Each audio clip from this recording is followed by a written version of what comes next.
prostě jednou ráno jsem vstal, podíval jsem se na YouTube, vyšlo nový video od Jirky Krále, podíval jsem se, byla to úplná píčopí. A pak mě napadlo, že se podívám na Hoggyho. A tak vznikl můj YouTube channel. No, ten je úplně dobrý. Jako, no. Ten byl první gangster. Dneska, to je tohle auto je Járovo.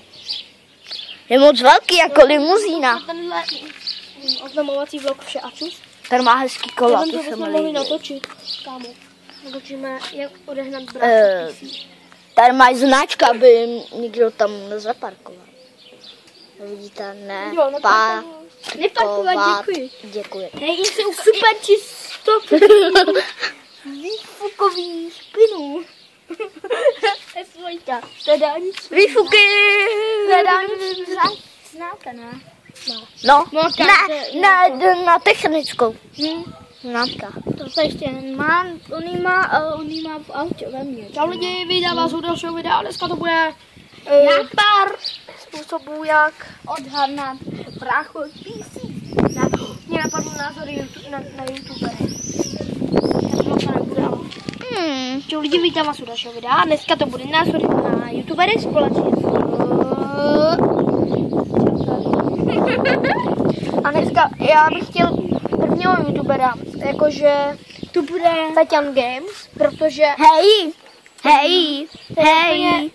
boží. V každém videu mluví za prvý prostě, za prvý. Víš, kdo jsem vůbec? Já, počkejte, já vám něco ukážu do kamery. A Čaute lidi. druhý YouTuber si vyberte. No, takže jakože Druhýho YouTubera. No já nevím. Takže vůbec já nevím, mám hodně YouTuberů a streamerů, tak já si vyberu Vajryho.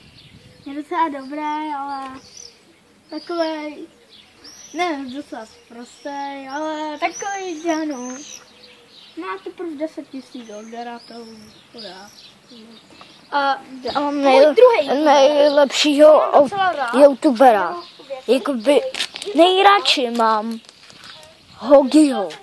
A ten se mi jako já tady jakoby ty blbosti.